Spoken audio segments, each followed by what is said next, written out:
और अब बात किसान आंदोलन की। सरकार और किसानों के बीच पहले दौर की बातचीत बेनतीजा रही है। सरकार के प्रस्तावों को ठुकरा दिया है। सरकार ने कमेटी बनाने का प्रस्ताव दिया था कि एक कमेटी बनाते हैं जो आपकी तमाम मांगों पर विचार करेगी, लेकिन किसानों ने इस प्रस्ताव को सिरे से नकार दिया है। अब दूसरी जो प्रतिनिधिमंडल है उसके साथ जो बातचीत है वो दोबारा होनी है, लेकिन पहले दौर की बातचीत, पहले प्रतिनिधिमंडल से बातचीत बेनतीजा रही है। सरकार ने कमेटी बनाने का प्रस्ताव दिया। सरकार ने और किसानों के बीच दोपहर 3 बजे से बातचीत जो है वो चल रही थी। लगभग 35 प्रतिनिधि मंडल जो है उनके रिप्रेजेंटेटिव जो है वहां बातचीत करने के लिए पहुंचे थे। सरकार की तरफ से नरेंद्र तोमर कृषि मंत्री, रेल मंत्री पीयूष गोयल वहां मौजूद थे और सरकार की तरफ से वो तमाम बातें सुन रहे थे, लेकिन किसानों ने सरकार का प्रस्ताव ही ठुकरा दिया। सरकार के साथ शाम 7 बजे किसानों का जो दूसरा प्रतिनिधिमंडल है उनकी बैठक होगी। कृषि मंत्री नरेंद्र तोमर से मुलाकात करेंगे। उत्तराखंड, दिल्ली, यूपी और हरियाणा के किसान मिलेंगे। अब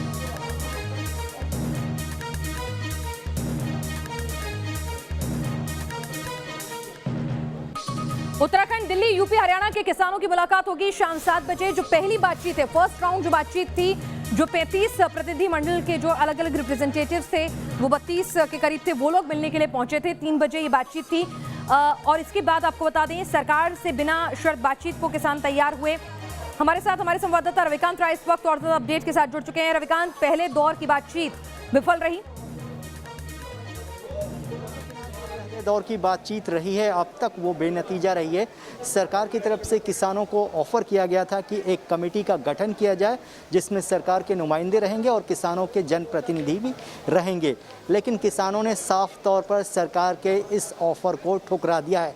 और अब तक का नतीजा यही है कि जो पहले दौर की बातचीत हुई है उसमें ना तो सरकार किसानों को कन्विंस कर पाई है, ना ही किसान सरकार की बात मानने को तैयार हैं।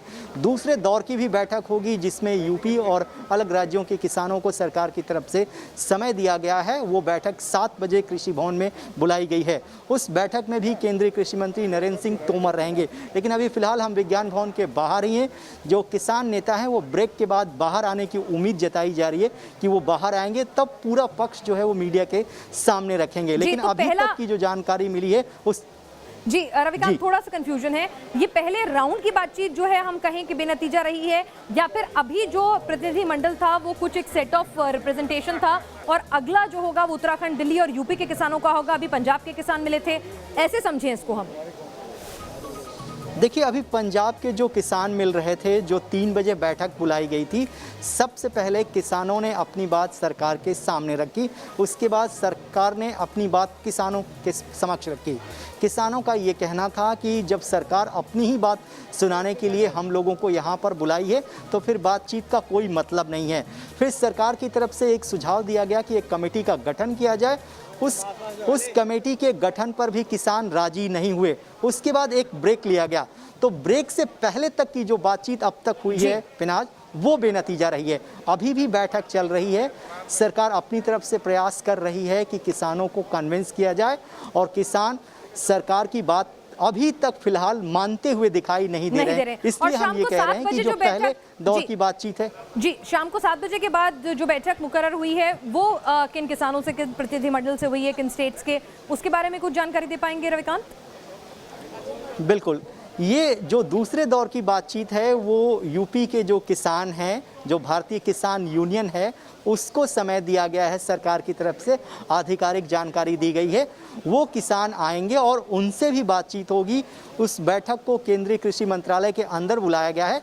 7 बजे का आधिकारिक समय दिया गया है। यहाँ प्रस्ताव सुनने के बाद यहाँ जो तमाम बातचीत होगी उसी बातचीत को लेकर सरकार वहाँ पर जाएगी और उन किसानों से भी बातचीत करेगी कि क्या वो इस फॉर्मूले को मानने के लिए तैयार है या नहीं। इसीलिए मैंने पहले ही कहा था कि दूसरे दौर में अगर ये बातचीत बेनतीजा रहती है तो हो सकता है कि भारत सरकार के बड़े मंत्री यानी राजनाथ सिंह, जो किसानों में काफी लोकप्रिय है, ये माना जाता है कि किसान उनकी बात मानते हैं, उनकी भी एंट्री कराई जा सकती है किसानों को कन्विंस करने के लिए, अपनी बात को समझाने के लिए। रविकांत, तो आप वहां पर बने रहिए। तो ब्रेक से पहले की बातचीत जो है उसमें कुछ नहीं निकला है। किसान अपनी मांगों पर अड़े हुए हैं। सरकार ने कमेटी बनाने का प्रस्ताव दिया, वो भी मंजूर नहीं था। और 7 बजे के बाद जो कृषि मंत्रालय में बैठक होनी है वो उत्तर प्रदेश, हरियाणा के किसानों की होनी है। अभी पंजाब के किसान संगठन जो हैं वो मुलाकात कर रहे हैं।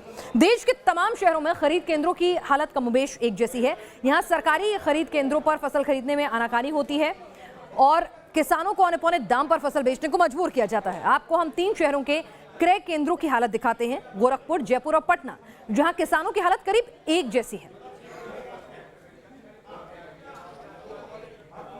अब आपको दिखाते हैं बिहार से क्रय केंद्रों की हालत, जहां किसानों की फसल को खराब बताकर उन्हें जबरन औने पौने दामों पर बेचने पर मजबूर किया जाता है। न्यूज नेशन संवाददाता रजनीश सिन्हा की रिपोर्ट देखिए।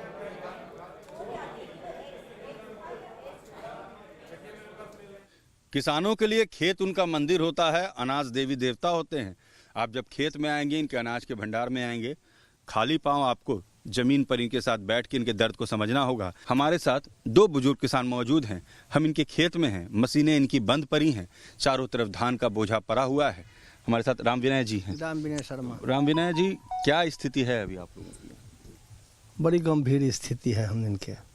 हाँ, अभी सब बोझा बिंडल आयल है, अब अनाज के कोई खरीदारी नहीं है।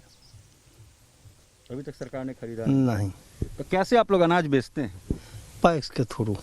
अच्छा, क्या सिस्टम होता है? क्या आप लोग एमएसपी तय करते हैं? एमएसपी होता है तो वो रजिस्ट्रेशन होता है, उसके बाद में जैसे हम लोग तैयार करते हैं माल तो वो कहते हैं, तो उसके बाद में पैक्स में तौल हो जाता है, कुछ दिन के बाद पैसा मिलता है। तो अभी सरकार ने अभी नहीं खरीदा है? नहीं। कितने महीने पहले फसल की खरीदारी शुरू हो जानी चाहिए थी आप लोगों के लिए? अब स्टार्ट रहना चाहिए था, अभी बिक जाना चाहिए था। तो आपके लिए तो सरकार जो नया कानून केंद्र सरकार ला रही है, 3 कानून, जिसमें ये भी है कि आपके लिए खुली मंडी होगी, आप कहीं पे अपना। तो खुली मंडी में मूल्य नहीं न मिलेगा, वहाँ तो जो सरकार रेट दिया है उस रेट में तो उलेगा नहीं ना। अच्छा, मंडियों है तो यहाँ से हमको माने नहीं हो कुछ तो होगा, कम से कम 30-35 किलोमीटर जाके पटना सिटी में, तो हम लोग यहाँ से ले जाएंगे, ले आएंगे, उसमें दिक्कत तो होगा। शायद मैंने आदेश भी नहीं दिया है अभी लेने के लिए। अभी तक आदेश भी नहीं हुआ है लेने के? सरकार ने आदेश अभी नहीं किया है। वही लेम्बू ऐसा गड़ाइत रहेगा किसान, मगर तैयो अपन काम से मानेगा नहीं। करना हमारा काम है, करते ही रहेगा कुछ न कुछ। चाचा ये कह रहे हैं कि हम किसानों की स्थिति नींबू जैसी है, मतलब हमें आप ऐसे ही निचोड़ते रहिए, हम ऐसे ही हमारा रस निकलता रहेगा, हम धान लगाएंगे, धान के बाद रबी लगाएंगे, लेकिन हमारी परिस्थिति बदलेगी कैसे? इनका ये कहना है कि नया कानून लाने की बात हो रही है, बिहार में मंडियां हैं नहीं, इनके सामान को जो मंडी वाले हैं वो औने पौने दाम पर लेना शुरू कर देंगे।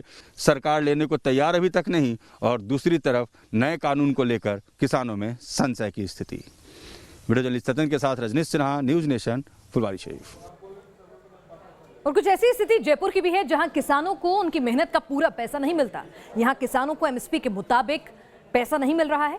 हमारे संवाददाता लाल सिंह फौजदान ग्राउंड जीरो से क्या समस्याएं किसानों को आती हैं बता रहे हैं। देश भर में एमएसपी को लेकर आज किसान आंदोलन कर रहा है। केंद्र सरकार एमएसपी खत्म नहीं होने की बात कर रही है, और फिलहाल जो तस्वीर है, बाजरा नहीं आ रहा है, क्योंकि किसान को न्यूनतम समर्थन मूल्य नहीं मिल रहा है। लिहाजा ये जो बम्पर आप जो देख रहे हैं, ये मूंगफली की है। पूरी जो मंडी है वो मूंगफली से अटी हुई पड़ी है। मूंगफली को लेकर ये जरूर तस्वीर सामने आ रही है कि यहाँ जो एमएसपी है उससे कहीं अच्छे दाम भी मिल रहे हैं, तो कहीं कम दाम भी मिल रहे हैं। मैं नाटानी से बात करूँगा सबसे पहले, ये व्यापारी हैं मंडी के। और सर ये बताइए आप, बाजरे की जो दिक्कत आ रही है फिलहाल, क्योंकि हम चारों तरफ ढेर सिर्फ मूंगफली के नज़र आ रहे हैं। बाजरा 3 महीने होते आ गए, सितंबर से बाजरा आता है, नवंबर तक ये बाजरा पूरा हो जाता है, और राजस्थान के अंदर बाजरा प्राइस से मंडियों में आकर खत्म हो चुका है। सारा बाजरा हरियाणा जाके बिक चुका है। हरियाणा में सपोर्ट प्राइस 2200 रुपये है, यहाँ सपोर्ट प्राइस नहीं है, यहाँ 1300-1400 बाजरा बिकता है, इसलिए यहाँ बाजरा नहीं आ पा रहा है। क्या सरकार के आगे मांग आपने नहीं रखी किसानों ने कि भाई हमारी मूंगफली में इतनी पैदा होती है तो हमें वहाँ क्यों सुविधा नहीं दी जाए?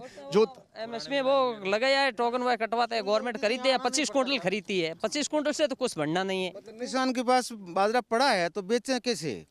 पूरा दाम मिलता नहीं है तो पड़ा है। बाजरा की बेचने के लिए तो बहुत बुरी हालत है, भाव नहीं मिल रहा है। इस बार भी जैसे मूंगफली की तो मिल रही है, लेकिन बाजरे की एमएसपी नहीं दे पाए। देखो सर, जैसे कि सेंट्रल गवर्नमेंट ने मंडियों के बाहर तो टैक्स खत्म कर दिया, मंडियों के अंदर अभी तक भी टैक्स है। यहाँ पे 2% मूंगफली के ऊपर 2% मंडी टैक्स लग रहा है, 1% मंडी टैक्स है और 1% कृषक कल्याण फीस। तो क्या महज सिर्फ कानून के लिए कानून लाया जा रहा है, या एक किसान सिर्फ एक सियासत का हथियार बनकर रह गया है?